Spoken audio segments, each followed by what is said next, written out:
O Grande Conflito, capítulo 8. O poder triunfante da verdade. Um novo imperador, Carlos V, subira ao trono da Alemanha, e os emissários de Roma se apressaram a apresentar suas congratulações e induzir o monarca a empregar seu poder contra a reforma. De um lado, o eleitor da Saxônia, a quem Carlos em grande parte devia a coroa, rogava-lhe não dar passo algum contra Lutero antes de lhe conceder oportunidade de se fazer ouvir. O imperador ficou assim colocado em posição de grande perplexidade e embaraço.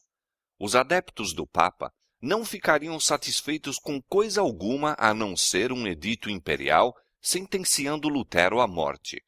O eleitor declarava firmemente que nem Sua Majestade Imperial nem outra pessoa qualquer tinha demonstrado haverem sido refutados os escritos de Lutero.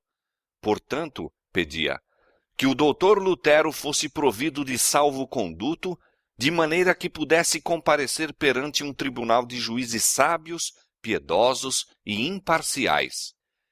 A atenção de todos os partidos dirigia-se agora para a Assembleia dos Estados Alemães, que se reuniu em Worms, logo depois da ascensão de Carlos ao poder imperial.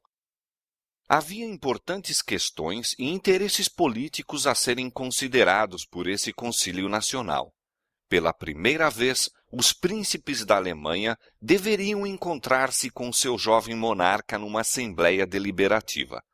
De todas as partes da pátria haviam chegado os dignitários da Igreja e do Estado. Fidalgos seculares de elevada linhagem, poderosos e ciosos de seus direitos hereditários, eclesiásticos principescos, afetados de sua consciente superioridade em ordem social e poderio, cavalheiros da corte e seus partidários armados, e embaixadores de países estrangeiros e longínquos, todos se achavam reunidos em Worms. Contudo, naquela vasta assembleia, o assunto que despertava o mais profundo interesse era a causa do reformador saxônio. Carlos, previamente, encarregara o eleitor de levar consigo Lutero à dieta, assegurando-lhe proteção e prometendo franco estudo das questões em contenda com pessoas competentes. Lutero estava ansioso por comparecer perante o imperador. Sua saúde achava-se naquela ocasião muito alquebrada. Não obstante, escreveu ao eleitor: "Se eu não puder ir a Worms com boa saúde, serei levado para lá doente como estou. Pois, se o imperador me chama, não posso duvidar de que é o chamado do próprio Deus. Se desejarem usar de violência para comigo, e isto é muito provável, pois não é para a instrução deles que me ordenam comparecer, ponho o caso nas mãos do Senhor. Ainda vive e reina aquele que preservou os 3 jovens na fornalha ardente. Se ele me não salvar, minha vida é de pouca importância. Tão somente evitemos que o evangelho seja exposto ao escárnio dos ímpios, e por ele derramemos nosso sangue, de preferência a deixar que eles triunfem. Não me compete decidir se minha vida ou minha morte contribuirá mais para a salvação de todos. Podeis esperar tudo de mim, exceto fuga e abjuração. Fugir não posso, e menos ainda me retratar." Quando em Worms circularam as notícias de que Lutero deveria comparecer perante a dieta, houve geral excitação. Aleandro, o delegado papal a quem fora especialmente confiado o caso, estava alarmado e enraivecido. Via que o resultado seria desastroso para a causa papal. Instituir inquérito sobre um caso em que o Papa já havia pronunciado sentença de morte seria lançar o desdém sobre a autoridade do soberano pontífice. Além disso, tinha apreensões de que os eloquentes e poderosos argumentos daquele homem pudessem desviar da causa do Papa muitos dos príncipes. Com muita insistência, pois, advertiu Carlos contra o aparecimento de Lutero em Worms. Por este tempo, foi publicada a bula que declarava a excomunhão de Lutero. Este fato, em acréscimo às representações do legado, induziu o imperador a ceder. Escreveu ao eleitor que, se Lutero não se retratasse, deveria permanecer em Wittenberg. Não contente com esta vitória, Aleandro trabalhou com toda a força e astúcia que possuía para conseguir a condenação de Lutero. Com uma persistência digna de melhor causa, insistiu em que o caso chegasse à atenção dos príncipes, prelados e outros membros da Assembleia, acusando o reformador de sedição, rebelião e blasfêmia. Mas a veemência e paixão manifestadas pelo legado revelaram demasiadamente claro o espírito que o impulsionava. Ele é movido pelo ódio e vingança, foi a observação geral, muito mais do que pelo zelo e piedade. A maior parte da dieta estava mais do que nunca inclinada a considerar favoravelmente a causa de Lutero.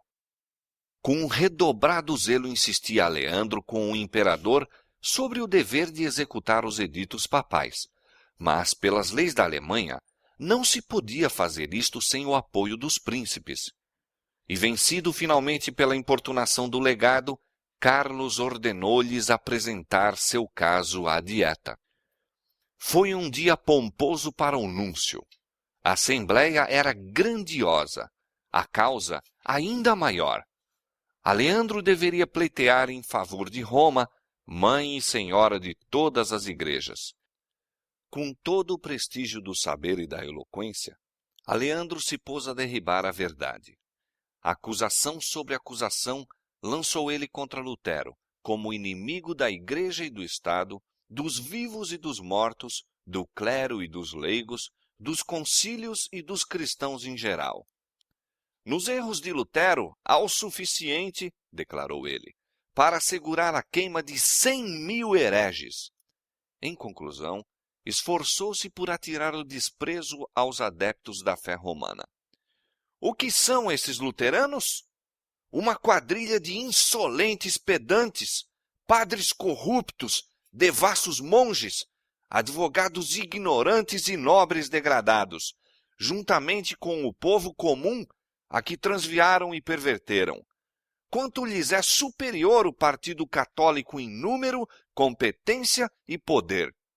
Um decreto unânime desta ilustre Assembleia esclarecerá os simples, advertirá os imprudentes, firmará os versáteis e dará força aos fracos. Com tais armas têm sido, em todos os tempos, atacados os defensores da verdade. Os mesmos argumentos ainda se apresentam contra todos os que ousam mostrar, em oposição a erros estabelecidos, os simples e diretos ensinos da palavra de Deus. Quem são estes pregadores de novas doutrinas? Exclamam os que desejam uma religião popular. São indoutos, pouco numerosos e das classes pobres. Contudo, pretendem ter a verdade e ser o povo escolhido de Deus. São ignorantes e estão enganados. Quão superior em número e influência é a nossa igreja? Quantos grandes e ilustres homens existem entre nós? Quanto mais poder há de nosso lado? Tais são os argumentos que têm influência decisiva sobre o mundo, mas não são mais concludentes hoje do que o foram nos dias do Reformador. A reforma não terminou com Lutero, como muitos supõem. Continuará até o fim da história deste mundo. Lutero teve grande obra a fazer, transmitindo a outros a luz que Deus permitira brilhar sobre ele. Contudo, não recebeu toda a luz que deveria ser dada ao mundo. Desde aquele tempo até hoje, nova luz tem estado continuamente a resplandecer sobre as Escrituras e novas verdades se têm desvendado constantemente. O discurso do legado produziu profunda impressão na dieta. Não havia presente nenhum Lutero com as claras e convincentes verdades da palavra de Deus para superar o defensor papal. Nenhuma tentativa se fez para defender o reformador. Era manifesta a disposição geral de não somente condená-lo e as doutrinas que ele ensinava, mas, sendo possível, desarraigar a heresia. Roma fruíra da mais favorável oportunidade para defender sua causa. Tudo o que ela poderia dizer em sua própria reivindicação fora dito, mas a aparente vitória foi o sinal da derrota. Dali em diante, o contraste entre a verdade e o erro seria visto mais claramente ao entrarem para a luta em campo aberto. Nunca mais, desde aquele dia, Roma se havia de sentir tão segura como estivera. Conquanto a maior parte dos membros da Dieta não tivesse hesitado em entregar Lutero à vingança de Roma, muitos deles viam e deploravam a depravação existente na Igreja, desejosos da supressão dos abusos de que sofria o povo alemão em consequência da corrupção e cobiça da hierarquia. O legado apresentara sob a luz mais favorável o dogma papal. O Senhor, então, constrangeu um membro da Dieta a dar uma descrição verdadeira dos efeitos da tirania papal. Com nobre firmeza, o duque Jorge da Saxônia se levantou naquela assembleia principesca e especificou com terrível precisão os enganos e abominações do papado e seus horrendos resultados. Disse ao concluir: tais são alguns dos abusos que clamam contra Roma. Toda vergonha foi posta à parte, e seu único objetivo é dinheiro, dinheiro, dinheiro. De maneira que os pregadores que deveriam ensinar a verdade, nada proferem senão falsidade, e são não somente tolerados, mas recompensados, porque quanto maiores forem suas mentiras, tanto maior seu ganho. É dessa fonte impura que fluem tais águas contaminadas. A devassidão estende a mão à avareza. Ai, é o escândalo causado pelo clero que arremessa tantas pobres almas à condenação eterna. Deve-se efetuar uma reforma geral. Uma denúncia mais hábil e convincente contra os abusos papais não poderia ter sido apresentada pelo próprio Lutero, e o fato de ser o orador inimigo decidido do reformador deu maior influência às suas palavras. Se abrissem os olhos dos que constituíam a Assembleia, teriam visto anjos de Deus no meio deles, derramando raios de luz através das trevas do erro e abrindo mentes e corações à recepção da verdade.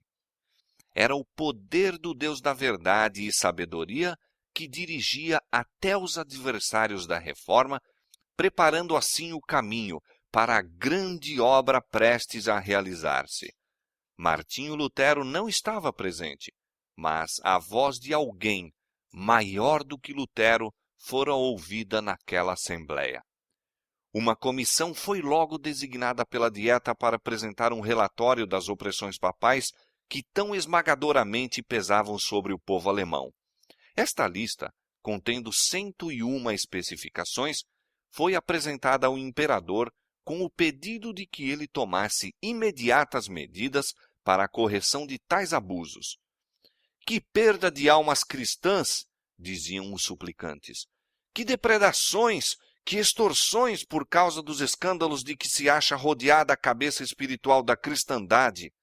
É nosso dever evitar a ruína e desonra do nosso povo. Por esta razão, nós, de maneira humílina, mas com muita insistência, rogamo-vos ordeneis uma reforma geral e empreendais a sua realização. O concílio pediu, então, o comparecimento do reformador à sua presença. Apesar dos rogos, protestos e ameaças de Aleandro, o imperador finalmente consentiu e Lutero foi intimado a comparecer perante a Dieta. Com a intimação, foi expedido um salvo-conduto, assegurando sua volta a um lugar de segurança. Ambos foram levados a Wittenberg por um arauto que estava incumbido de conduzir o reformador a Worms. Os amigos de Lutero estavam aterrorizados, angustiados. Sabendo do preconceito e inimizade contra ele, temiam que mesmo seu salvo-conduto não fosse respeitado e rogavam-lhe não expusesse a vida ao perigo. Ele replicou: os sectários do Papa não desejam minha ida a Worms, mas minha condenação e morte. Não importa. não orem por mim, mas pela palavra de Deus. Cristo me dará seu Espírito para vencer esses ministros do erro. Desprezo-os em minha vida, triunfarei sobre eles pela minha morte. Estão atarefados em Worms, com o intuito de me obrigarem a abjurar. E esta será a minha abjuração. Anteriormente eu dizia que o Papa é o vigário de Cristo. Hoje, assevero ser ele o adversário de nosso Senhor e o apóstolo do diabo. Lutero não deveria fazer sozinho sua perigosa viagem. Além do mensageiro imperial, 3 de seus amigos mais certos se decidiram a acompanhá-lo. Melanchthon ardorosamente quis unir-se a eles. Seu coração estava ligado ao de Lutero e anelava segui-lo, sendo necessário a prisão ou a morte. Seus rogos, porém, não foram atendidos. Se Lutero perecesse, as esperanças da reforma deveriam centralizar-se neste jovem colaborador. Disse o reformador quando se despediu de Melanchthon: se eu não voltar e meus inimigos me matarem, continua a ensinar e permanece firme na verdade. Trabalha em meu lugar. Se sobreviveres, minha morte terá pouca consequência. Estudantes e cidadãos que se haviam reunido para testemunharem a partida de Lutero ficaram profundamente comovidos. Uma multidão, cujo coração havia sido tocado pelo Evangelho, deu-lhe as despedidas em pranto. Assim, o reformador e seus companheiros partiram de Wittenberg. Viram em viagem que o espírito do povo se achava oprimido por tristes pressentimentos. Nalgumas cidades, honras nenhumas lhe eram tributadas. Ao pararem para o pouso, um padre amigo exprimiu seus temores, segurando diante de Lutero o retrato de um reformador italiano que sofrera o martírio. No dia seguinte, souberam que os escritos de Lutero haviam sido condenados em Worms. Mensageiros imperiais estavam proclamando o decreto do imperador e apelando ao povo para trazerem aos magistrados as obras proscritas. O arauto, temendo pela segurança de Lutero no concílio e julgando que sua resolução já pudesse estar abalada, perguntou se ele ainda desejava ir avante. Respondeu: posto que interdito, em todas as cidades irei. Em Erfurt, Lutero foi recebido com honras. Cercado de multidões que o admiravam, passou pelas ruas que ele muitas vezes atravessara com a sacola de pedinte. Visitou sua capela no convento e pensou nas lutas pelas quais a luz que agora inundava a Alemanha se derramara em sua alma. Insistiu-se com ele a que pregasse. Isto lhe havia sido vedado, mas o arauto concedeu-lhe permissão e o frade, que fora outrora o serviçal do convento, subiu agora ao púlpito. A uma multidão que ali se reunira, falou ele sobre as palavras de Cristo. Paz seja convosco. Filósofos, doutores e escritores, disse ele, têm se esforçado por ensinar aos homens o meio para se obter a vida eterna e não o têm conseguido. Contar-vos-ei agora. Deus ressuscitou dos mortos um homem, o Senhor Jesus Cristo, para que pudesse destruir a morte, extirpar o pecado e fechar as portas do inferno. Esta é a obra da salvação. Cristo venceu. Estas são as alegres novas, e somos salvos por sua obra e não pela nossa própria. Disse nosso Senhor Jesus Cristo: paz seja convosco. Olhai minhas mãos. Isto quer dizer: olha, ó homem, fui eu só, que tirei teu pecado e te resgatei. E agora tens paz, diz o Senhor. Continuou, mostrando que a verdadeira fé se manifestará por uma vida santa. Visto que Deus nos salvou, ordenemos nossos trabalhos de tal maneira que possam ser aceitáveis perante Ele. És rico? Administra teus bens às necessidades dos pobres. Se teu trabalho é útil apenas para ti, O serviço que pretendes prestar a Deus é uma mentira. O povo ouvia como que extasiado.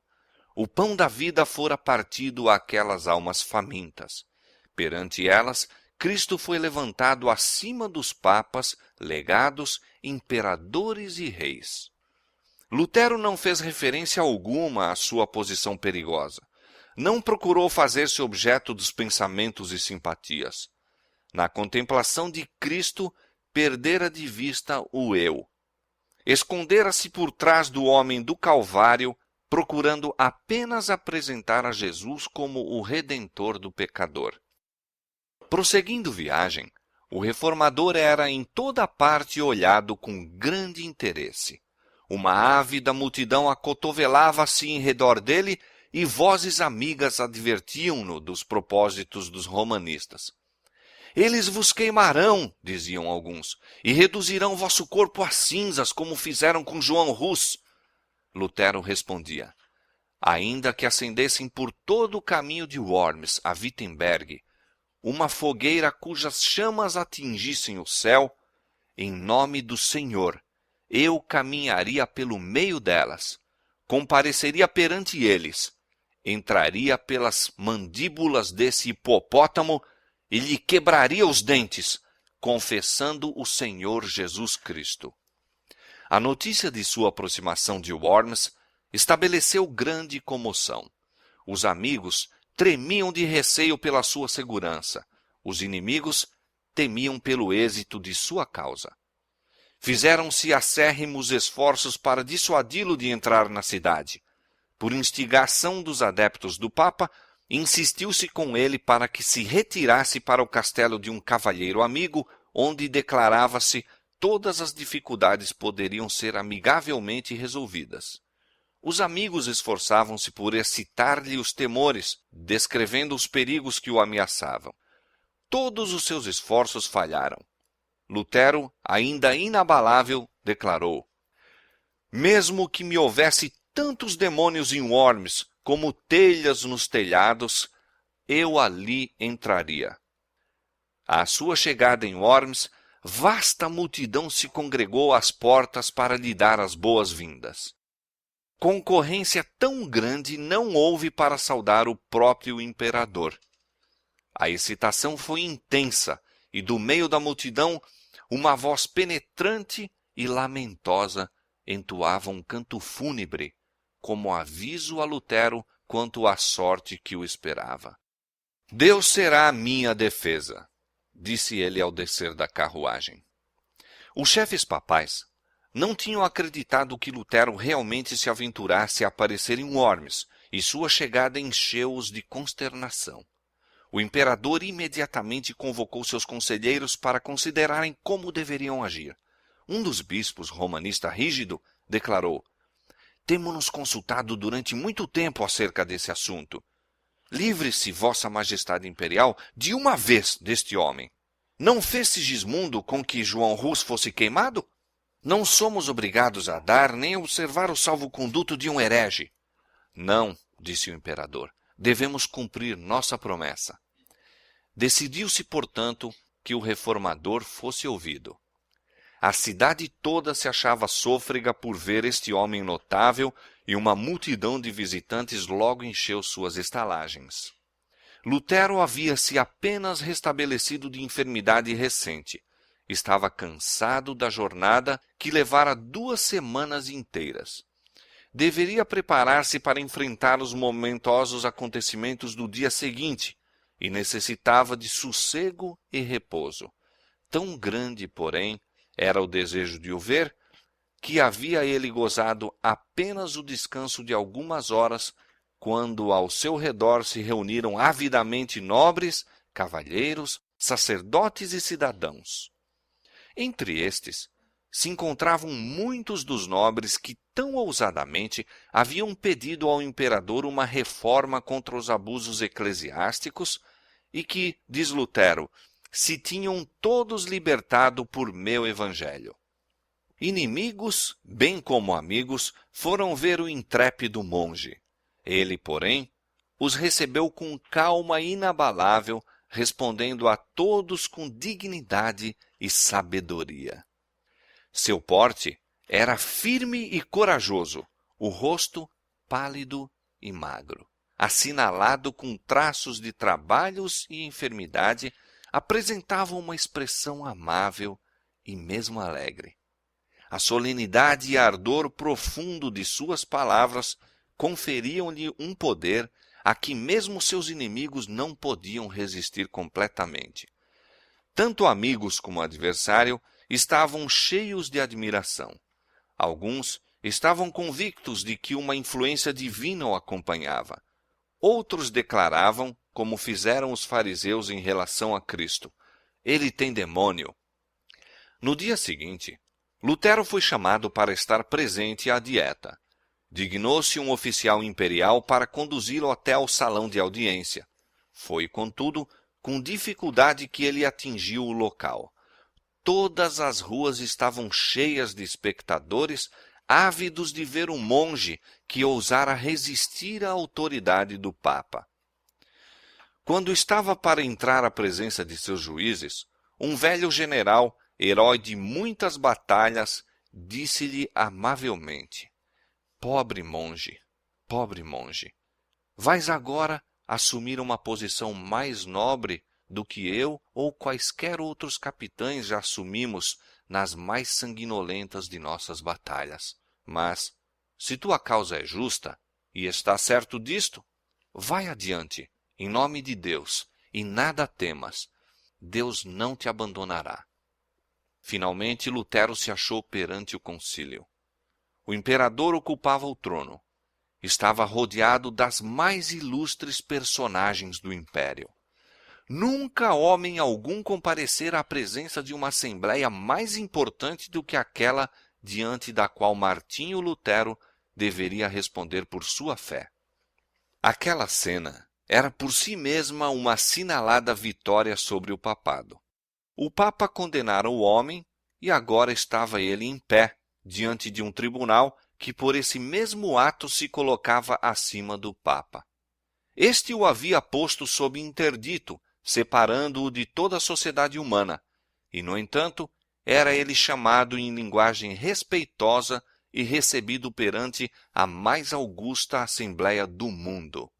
O Papa condenara-o ao silêncio perpétuo, e agora estava ele prestes a falar perante milhares de ouvintes atentos, reunidos das mais longínquas partes da cristandade. Imensa revolução assim se efetuara por intermédio de Lutero. Roma descia já do trono e era a voz de um monge que determinava esta humilhação. Na presença daquela poderosa assembleia de titulares, o reformador de humilde nascimento parecia intimado e embaraçado. Vários dos príncipes, observando sua emoção, aproximaram-se dele e um lhe segredou: não temais os que matam o corpo, mas não podem matar a alma. Outro disse: quando fordes levados perante os governadores e reis por minha causa, ser-vos-á ministrado pelo Espírito de vosso Pai o que devereis dizer. Assim, as palavras de Cristo foram empregadas pelos grandes homens do mundo para fortalecerem seu servo na hora de prova. Lutero foi conduzido a um lugar bem em frente do trono do imperador. Profundo silêncio caiu sobre a assembleia ali congregada. Então, um oficial imperial se levantou e, apontando para uma coleção dos escritos de Lutero, pediu que o reformador respondesse a duas perguntas: se ele os reconhecia como seus e se dispunha a retratar-se das opiniões que neles emitira. Lidos os títulos dos livros, Lutero respondeu quanto à primeira pergunta que reconhecia serem seus os livros. Quanto à segunda, disse ele, visto ser uma questão que respeita a fé e a salvação das almas e que interessa à palavra de Deus, o maior e mais precioso tesouro, quer no céu, quer na terra, eu agiria imprudentemente se respondesse sem reflexão. Poderia afirmar menos do que as circunstâncias exigem. ou mais do que a verdade requer, e desta maneira pecar contra estas palavras de Cristo. Qualquer que me negar diante dos homens, eu o negarei também diante de meu Pai que está nos céus. Por esta razão, com toda a humildade, rogo a vossa majestade imperial conceder-me tempo para que eu possa responder sem ofensa à palavra de Deus. Fazendo este pedido, Lutero agiu prudentemente. Sua conduta convenceu a Assembleia de que não agia por paixão ou impulso. Semelhante calma e domínio próprio, inesperados em quem se mostrara audaz e intransigente, aumentaram-lhe o poder, habilitando-o mais tarde a responder com uma prudência, decisão, sabedoria e dignidade que surpreendiam e decepcionavam seus adversários, repreendendo-lhes a insolência e orgulho. No dia seguinte, deveria ele comparecer para dar sua resposta final. Durante algum tempo, seu coração se abateu ao contemplar as forças que estavam combinadas contra a verdade. Vacilou-lhe a fé. Temor e tremor lhe sobrevieram e oprimiu-o o terror. Multiplicavam-se diante dele os perigos. Seus inimigos pareciam a ponto de triunfar e os poderes das trevas de prevalecer. Nuvens juntavam-se em redor dele e pareciam separá-lo de Deus. Ansiava pela certeza de que o Senhor dos Exércitos estaria com ele.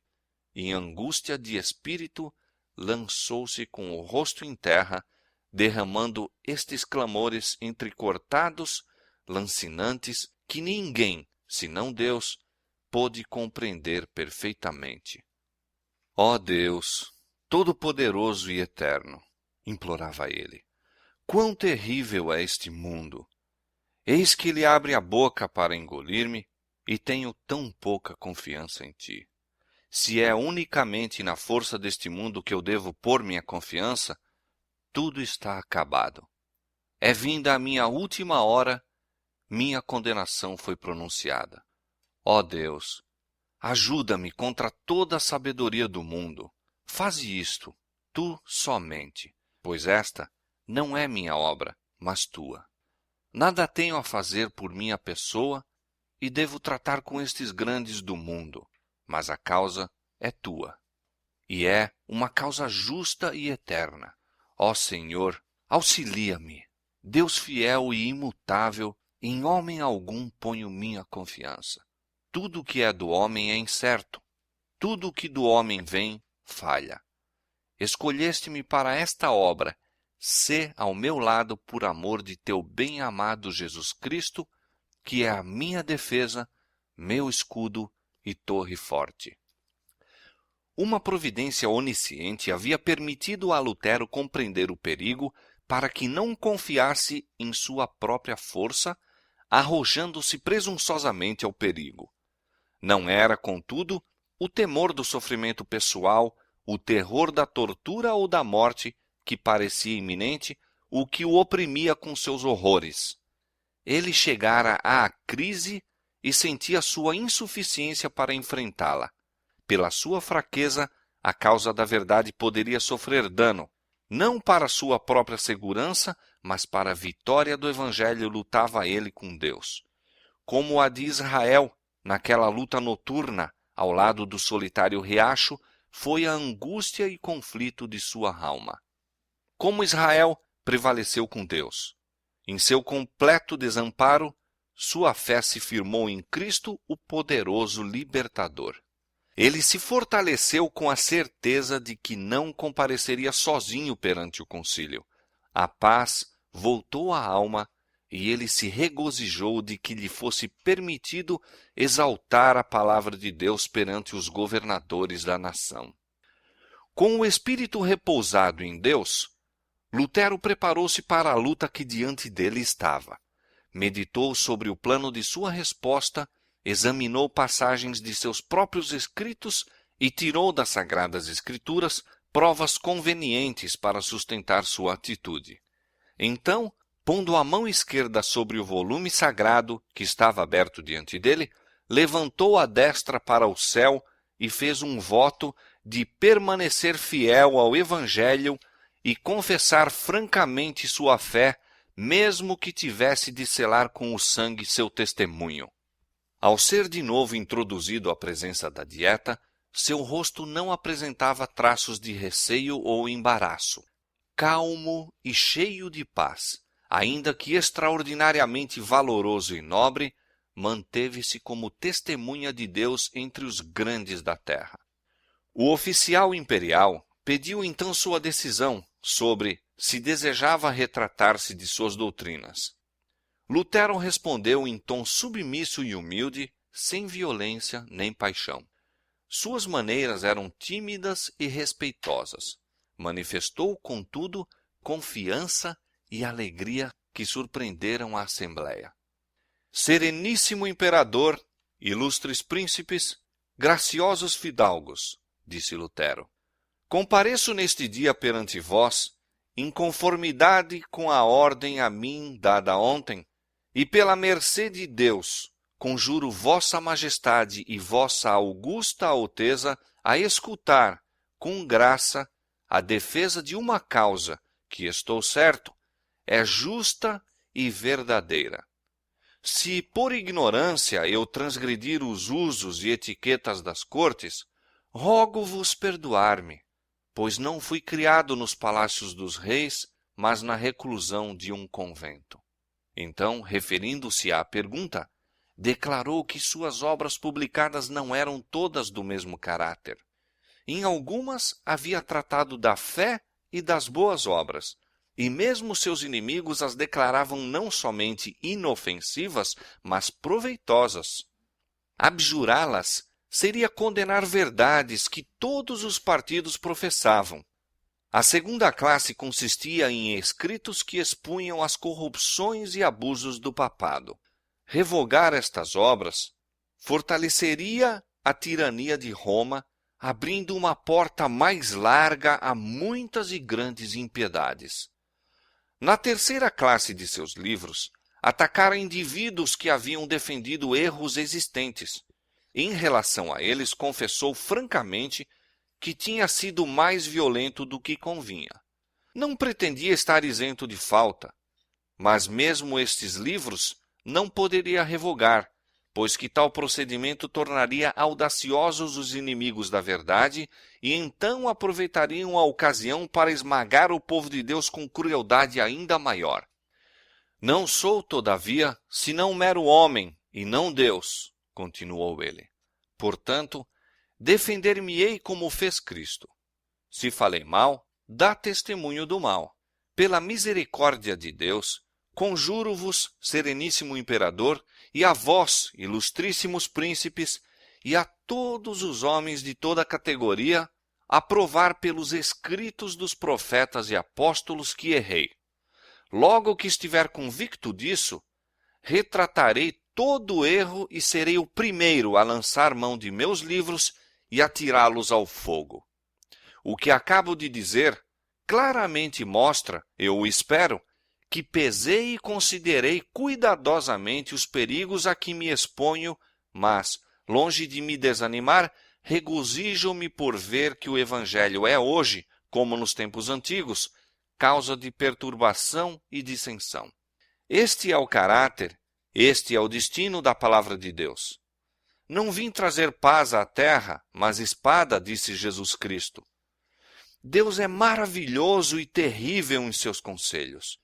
Acautelai-vos para que não aconteça que, supondo apagar dissensões, persigais a santa palavra de Deus e arrosteis sobre vós mesmos um pavoroso dilúvio de perigos insuperáveis, de desastres presentes e desolação eterna. Poderia citar muitos exemplos dos oráculos de Deus. Poderia falar dos faraós, dos reis da Babilônia e dos reis de Israel, cujos trabalhos não contribuíram nunca mais eficazmente para a sua própria destruição do que quando buscavam, mediante conselhos prudentíssimos na aparência, fortalecer seu domínio. Deus é o que transporta montanhas sem que o sintam. Lutero falara em alemão. Foi-lhe pedido, então, repetir as mesmas palavras em latim. Embora exausto pelo esforço anterior, anuiu e novamente fez seu discurso com a mesma clareza e energia que a princípio. A providência de Deus dirigiu isto. O espírito de muitos dos príncipes estava tão obliterado pelo erro e superstição que, à primeira vez, não viram a força do raciocínio de Lutero, mas a repetição habilitou-os a perceber claramente os pontos apresentados. Os que obstinadamente fechavam os olhos à luz e se decidiram não convencer-se das verdades, ficaram enraivecidos com o poder das palavras de Lutero. Quando cessou de falar, o anunciador da dieta disse irado: "Não respondeste à pergunta feita. Exige-se que dês resposta clara e precisa. Retratar-te-ás ou não?" O reformador respondeu: "Visto que vossa sereníssima majestade e vossas nobres altezas exigem de mim resposta clara, simples e precisa, dar-vo-á-la-ei, e é esta. Não posso submeter minha fé, quer ao Papa, quer aos concílios, porque é claro como o dia que eles têm frequentemente errado e se contradito um ao outro. Portanto, a menos que eu seja convencido pelo testemunho das Escrituras ou pelo mais claro raciocínio, a menos que eu seja persuadido por meio das palavras que citei, a menos que assim submetam minha consciência pela palavra de Deus, não posso retratar-me e não me retratarei, pois é perigoso a um cristão falar contra a consciência. Aqui permaneço, não posso fazer outra coisa. Deus queira ajudar-me. Amém." Assim se manteve este homem justo sobre o firme fundamento da palavra de Deus.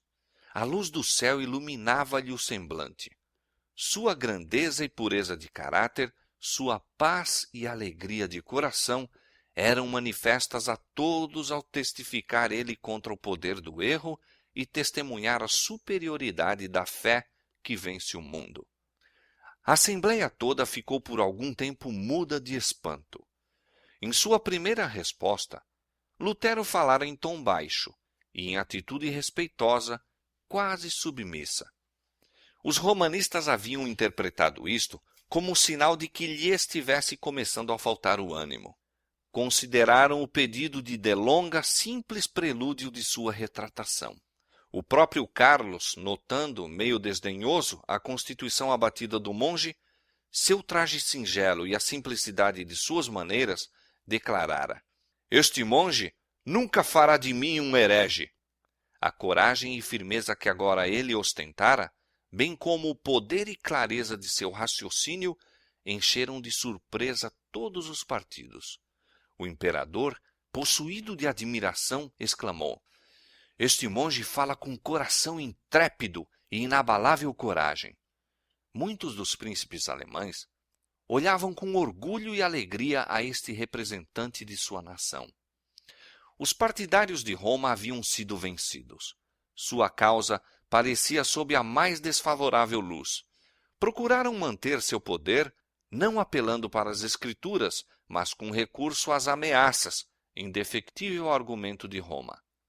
Disse o anunciador da dieta: "Se não se retratar, o imperador e os governos do império consultar-se-ão, quanto à conduta a adotar-se contra o herege incorrigível."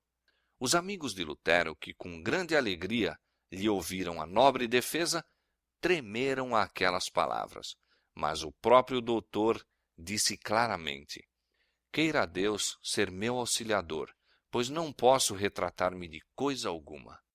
Ordenou-se-lhe que se retirasse da dieta enquanto os príncipes se consultavam juntamente.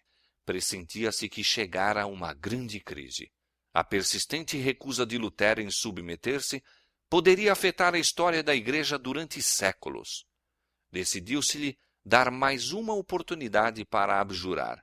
Pela última vez foi ele levado à Assembleia. Novamente, foi feita a pergunta se ele renunciaria às suas doutrinas. "Não tenho outra resposta a dar", disse ele, "a não ser a que já dei. Era evidente que ele não poderia ser induzido, quer por promessas, quer por ameaças, a render-se ao governo de Roma. Os chefes papais aborreceram-se de que seu poderio, o qual fizera com que reis e nobres tremessem, fosse dessa maneira desprezado por um humilde monge.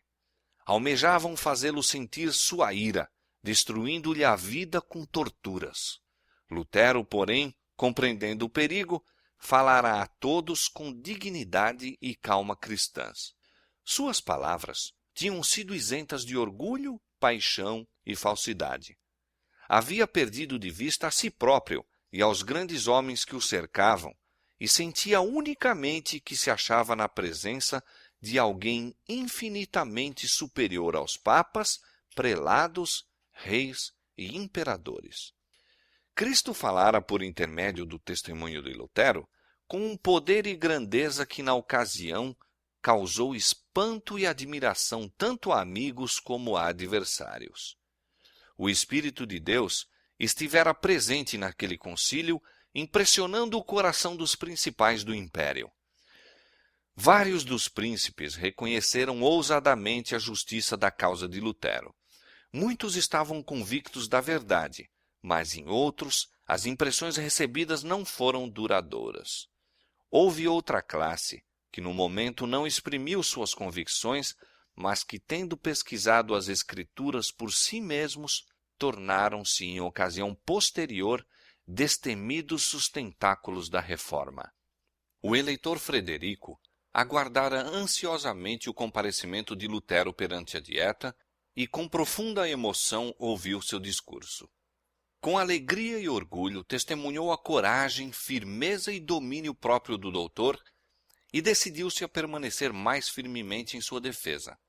Ele contrastava as facções em contenda e via que a sabedoria dos papas, reis e prelados fora pelo poder da verdade reduzida a nada. O papado sofrera uma derrota que seria sentida entre todas as nações em todos os tempos. Quando o legado percebeu o efeito produzido pelo discurso de Lutero, como nunca dantes, temeu pela segurança do poderio romano e resolveu empregar todos os meios a seu alcance para levar a termo a derrota do reformador. Com toda a eloquência e perícia diplomática, pelas quais tanto se distinguia, apresentou ao jovem imperador a loucura e perigo de sacrificar pela causa de um monge desprezível a amizade e apoio da poderosa sede Roma. Suas palavras não foram destituídas de efeito. No dia que se seguiu a resposta de Lutero, Carlos fez com que fosse apresentada uma mensagem à Dieta, anunciando sua resolução de prosseguir com a política de seus predecessores, mantendo e protegendo a religião católica.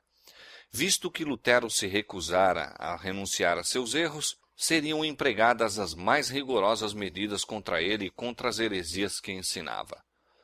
Um simples monge, transviado por sua loucura, levantou-se contra a fé da cristandade. Para deter tal impiedade, sacrificarei meus reinos, meus tesouros, meus amigos, meu corpo, meu sangue, minha alma e minha vida.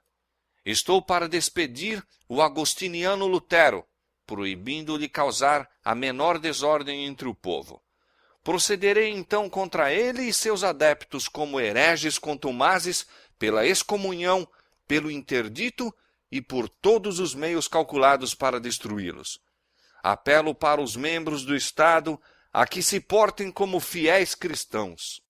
Não obstante, o imperador declarou que o salvo-conduto de Lutero deveria ser respeitado e que antes de se poder instituir qualquer processo contra ele, deveria ser-lhe permitido chegar à casa em segurança.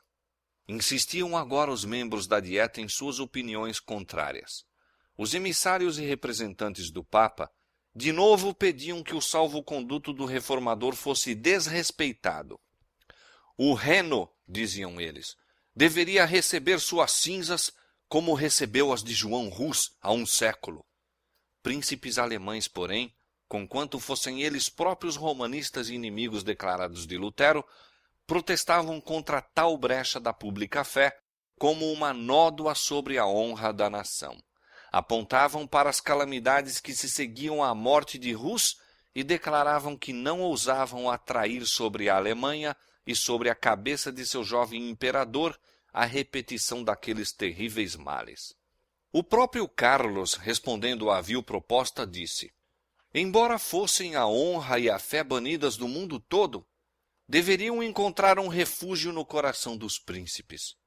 Houve ainda insistência por parte dos mais encarniçados inimigos papais de Lutero, a fim de tratar o reformador como Sigismundo fizera com Rus, abandonando-o à mercê da igreja, mas lembrando-se da cena em que Rus, em assembleia pública, apontara as suas cadeias e lembrara ao monarca a sua fé empenhada, Carlos V declarou: eu não gostaria de corar como Sigismundo.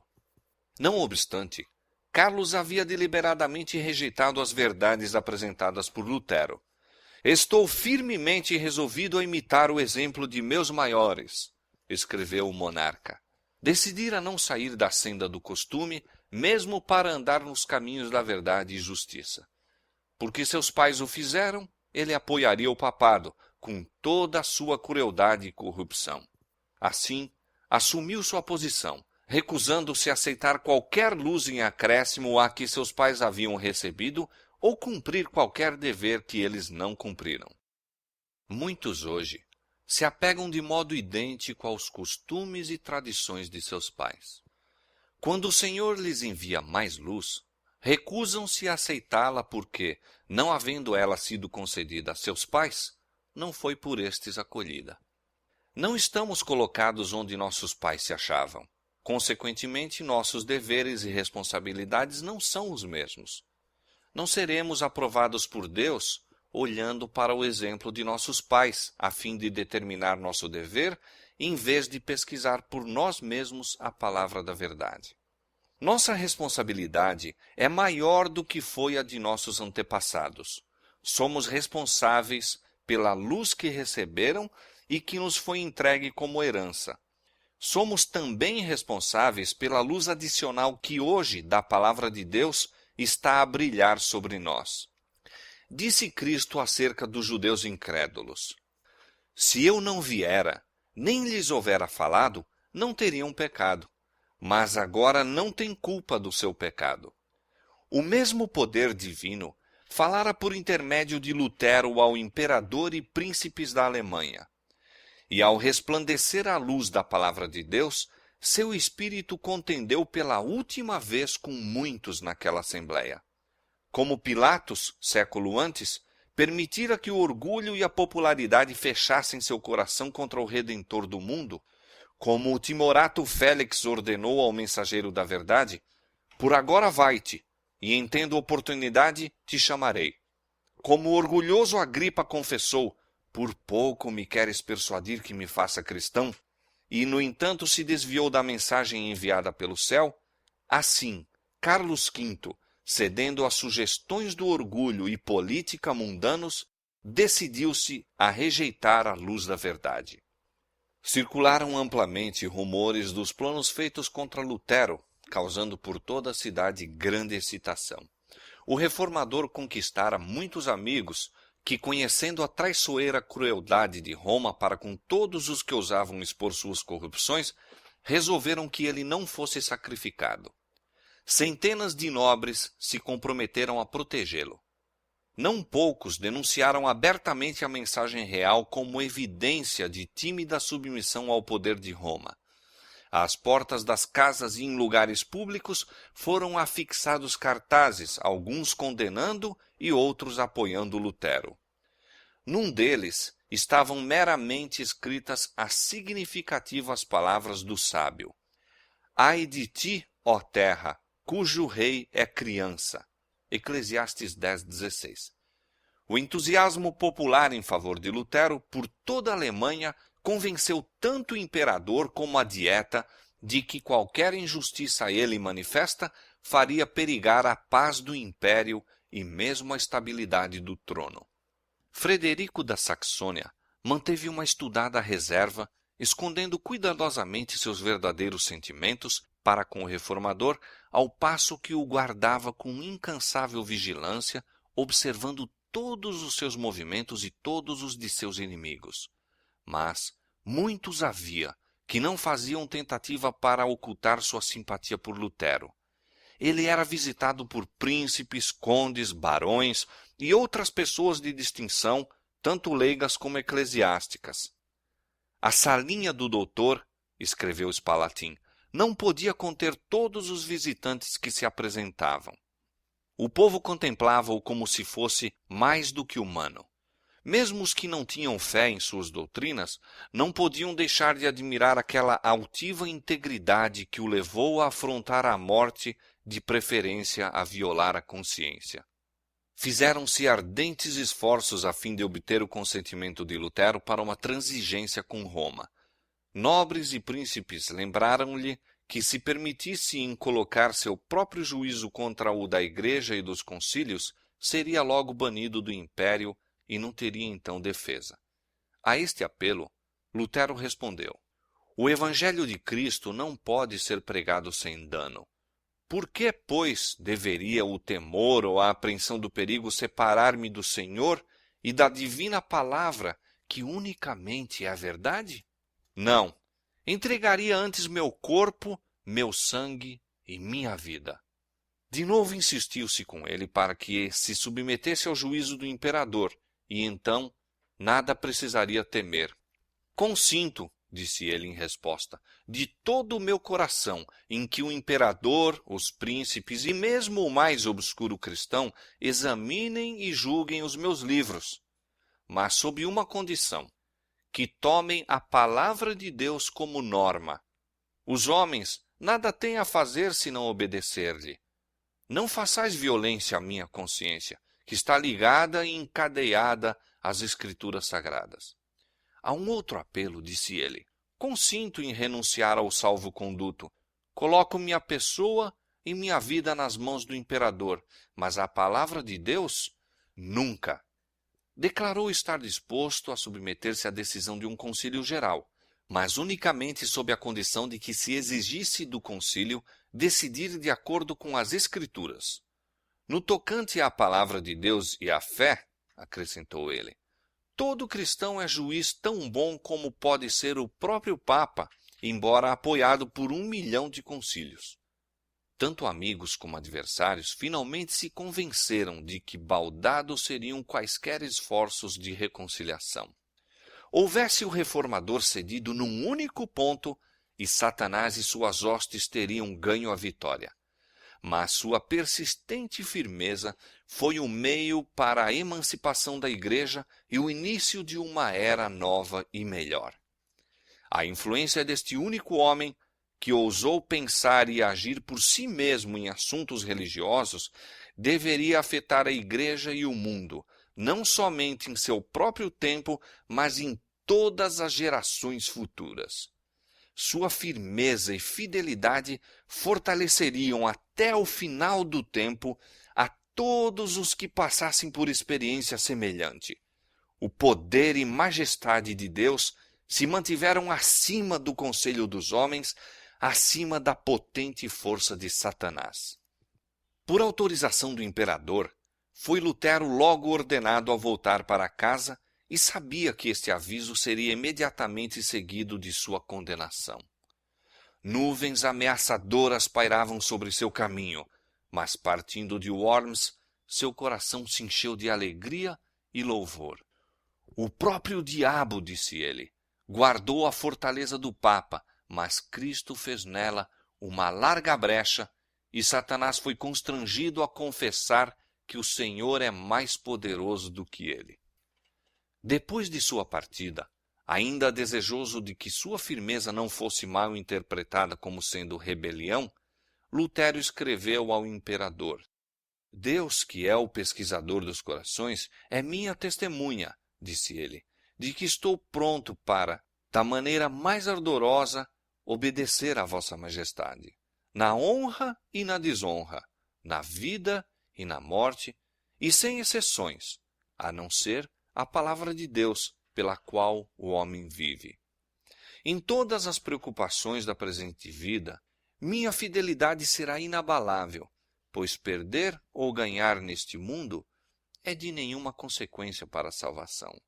Mas quando se acham envolvidos interesses eternos, Deus não quer que o homem se submeta ao homem, pois tal submissão em assuntos espirituais é verdadeiro culto, e este deve ser prestado unicamente ao Criador. Na viagem de volta a Worms, a recepção de Lutero foi mais lisonjeira mesmo que na sua ida para ali. Eclesiásticos principescos davam as boas-vindas ao monge excomungado e governadores civis honravam ao homem que o imperador denunciara. Insistiu-se com ele que pregasse, e não obstante a proibição imperial, de novo subiu ao púlpito. Nunca me comprometi a acorrentar a palavra de Deus, disse ele, e nem o farei. Não estivera ainda muito tempo ausente de Worms, quando os chefes coagiram o imperador a promulgar um edito contra ele. Nesse decreto, Lutero foi denunciado como o próprio Satanás sob a forma de homem e sob as vestes de monge. Ordenou-se que logo ao expirar o prazo de seu salvo-conduto, se adotassem medidas para deter a sua obra. Proibia-se a todas as pessoas abrigá-lo, dar-lhe comida ou bebida, ou por palavras ou atos, em público ou em particular, auxiliá-lo ou apoiá-lo. Deveria ser preso onde quer que o pudesse ser e entregue às autoridades. Presos deveriam ser também seus adeptos e confiscadas suas propriedades. Deveriam destruir-se seus escritos e, finalmente, todos os que ousassem agir contrariamente àquele decreto eram incluídos em sua condenação.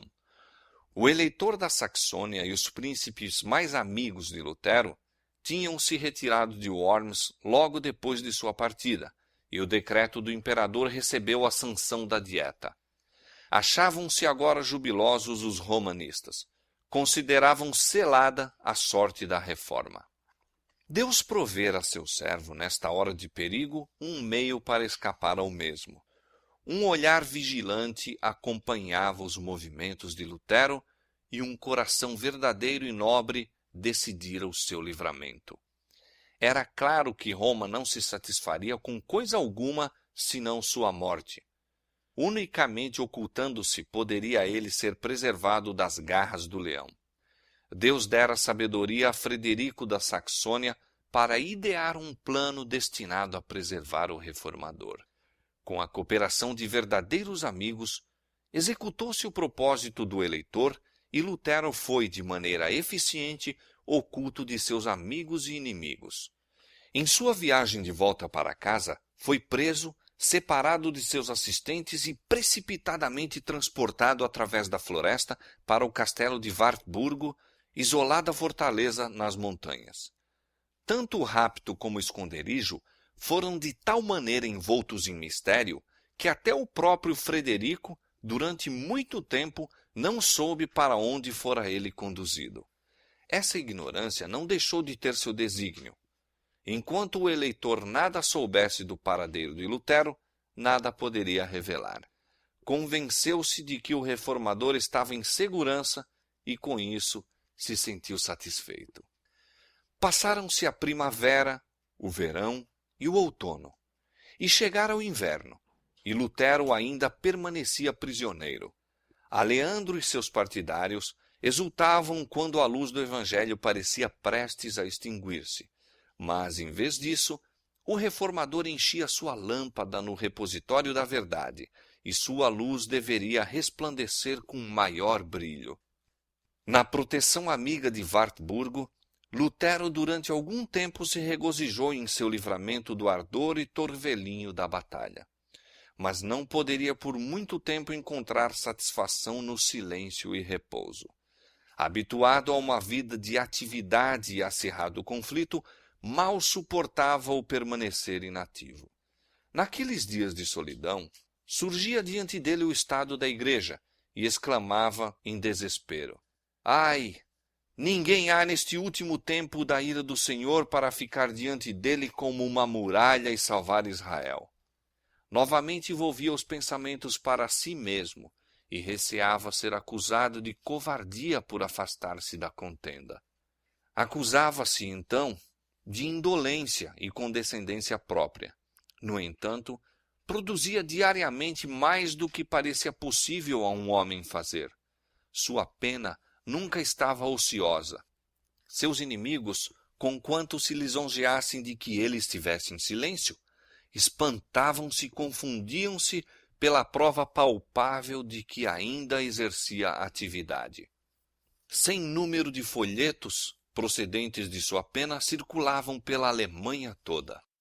Também prestava importantíssimo serviço a seus patrícios, traduzindo o Novo Testamento para a língua alemã. De seu Patmos rochoso, continuou durante quase um ano inteiro a proclamar o Evangelho e a repreender os pecados e erros do tempo. Não foi, porém, meramente para preservar Lutero da ira de seus inimigos, nem mesmo para proporcionar-lhe uma temporada de calma para esses importantes labores, que Deus retirara seu servo do cenário da vida pública. Visavam-se resultados mais preciosos do que esses. Na solidão e obscuridade de seu retiro montesino, Lutero esteve afastado do apoio terrestre e excluído dos louvores humanos. Foi desta maneira salvo do orgulho e confiança em si próprio, tantas vezes determinados pelo êxito. Por sofrimentos e humilhação, foi de novo preparado para andar em segurança na altura vertiginosa a que tão subitamente fora exaltado. Ao exultarem os homens na libertação que a verdade lhes traz, inclinam-se a engrandecer aqueles que Deus empregou para quebrar as cadeias do erro e superstição. Satanás procura desviar de Deus os pensamentos e afeições dos homens e fixá-los nos fatores humanos. Ele os leva a honrar o mero instrumento e desconhecer a mão que dirige os acontecimentos da providência.